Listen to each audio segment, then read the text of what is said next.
ધાંગધ્રાના સરકારી હોસ્પિટલ ખાતે સ્વૈચ્છિક રક્તદાન કેમ્પનું આયોજન કરવામાં આવ્યું છે। ધાંગધ્રા સરકારી હોસ્પિટલ અધિક્ષક તથા તાલુકા હેલ્થ ઓફિસ તેમજ ધાંગધ્રા બ્લડ ડોનેશન ગ્રુપ સંયુક્ત ઉપક્રમે સરકારી હોસ્પિટલ ખાતે થેલેસેમિયાગ્રસ્ત પ્રસૂતિ મહિલાઓ દર્દીઓના લાભાર્થે રક્તદાન કેમ્પનું આયોજન કરવામાં આવ્યું છે, જેમાં ડોક્ટર, નર્સિંગ સ્ટાફ સહિત મોટી સંખ્યામાં લોકોએ 30થી વધુ બોટલ સ્વૈચ્છિક રક્તદાન કર્યું છે। ધાંગધ્રા સરકારી હોસ્પિટલ અધિક્ષક તથા તાલુકા હેલ્થ ઓફિસ તેમજ ધાંગધ્રા બ્લડ ડોનેટ ગ્રુપ સંયુક્ત ઉપક્રમે સરકારી હોસ્પિટલ ખાતે રક્તદાન કેમ્પનું આયોજન કરવામાં આવ્યું છે, જેમાં 30થી વધુ બોટલ રક્ત એકત્ર કરવામાં આવ્યું છે। આ રક્તદાન કેમ્પમાં સવારથી જ ડોક્ટર સ્ટાફ, નર્સિંગ સ્ટાફ, યુવાનો, મહિલાઓ, વૃદ્ધો, દિવ્યાંગ સહિત દરેક જ્ઞાતિના લોકોએ સ્વૈચ્છિક રક્તદાન કર્યું છે।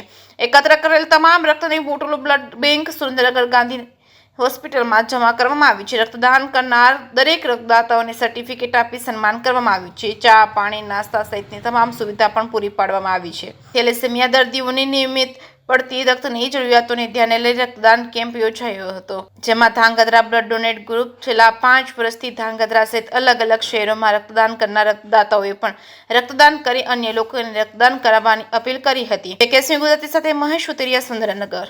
મારું નામ બ્રિજેશ ત્રિવેદી છે। આજે ધાંગધ્રા સરકારી હોસ્પિટલ ખાતે અને બ્લડ ડોનેશન એક રક્તદાન કેમ્પનું આયોજન કરવામાં આવ્યું હતું। આજ મારો ખાસ કરીને જન્મદિવસ છે, ત્યારે આપણે એક રક્તદાન અને મહાદાન છે એ સૂત્રને સાર્થક કરવા માટે આજે મેં પણ રક્તદાન કર્યું છે।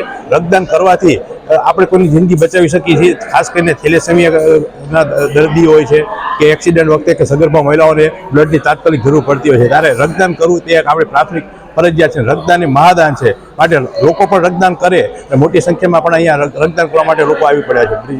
ધાંગધ્રા સરકારી હોસ્પિટલ ખાતે એક પવિત્ર અને પ્રેરણારૂપ બ્લડ ડોનેશન કેમ્પનું આયોજન થઈ રહ્યું છે। બ્લડ ડોનેશન કેમ્પનું આયોજન એક જાગૃતિ લાવવા માટે અને પ્રેરણારૂપ હોય છે। એનું મહત્ત્વનું કારણ છે કે આજના ફાસ્ટ યુગમાં એક્સિડન્ટ કે કોઈ પ્રસૂતાને જરૂર પડી હોય બ્લડની, કોઈ ગંભીર બીમારી હોય તો તેઓને તાત્કાલિક બ્લડની જરૂર હોય છે।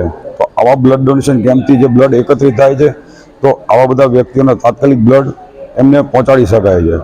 અને ખાસ એ કહેવાય છે જિંદગીની સાચી મજા કેમાં છે તો આપણા જિંદગીથી કોઈની જિંદગી બચે, આપણા બ્લડથી કોઈની જિંદગી બચે એમાં જ મજા છે। તો હું સરકારી હોસ્પિટલના તમામ સ્ટાફ, બ્લડ ડોનેશન કેમ્પ અને તમામ ટીમને હાર્દિક અભિનંદન આપું છું અને સમાજમાં જાગૃતિ લાવવા માટે આપ જે પ્રેરણાદાયક આ બ્લડ ડોનેશન કેમ્પ યોજ્યો તે બદલ સમગ્ર ટીમને અભિનંદન આપું છું। હું doctor Neha Boricha, gynaecologist, general hospital ધાંગધ્રામાં છું। આજે અહીંયા જે રક્તદાન કેમ્પનું આયોજન થયેલું છે, જેમાં ઘણા બધા લોકો બ્લડ ડોનેટ કરે છે। ખાસ કરીને મારા વિશે કહું તો આપણે જે ANC પેશન્ટ, PNC પેશન્ટ એટલે સગર્ભા સ્ત્રીઓને જે બ્લડની જરૂર પડે છે ડિલિવરી પછી, ઘણા લોહીના ટકા ઓછા હોય, જેમાં ઘણી બધી બોટલ લોહી ચડાવવું પડતું હોય, તો આવા કેમ્પમાં જે બ્લડ ભેગું થાય છે એ ગરીબ અને જરૂરિયાતમંદ સગર્ભા સ્ત્રીઓને ડિલિવરી સમયે ખૂબ જ કામ લાગે છે। એમ સમજી શકાય કે આપણે એનું જીવન બચાવવાનો આખરી ઉપાય હોય છે। એટલે આવા કેમ્પનું આયોજન થતું રહેવું જોઈએ અને વધારે ને વધારે લોકોએ બીજાના જીવનને ઉપયોગી થાય એવી રીતે બ્લડ ડોનેટ કરવું જોઈએ।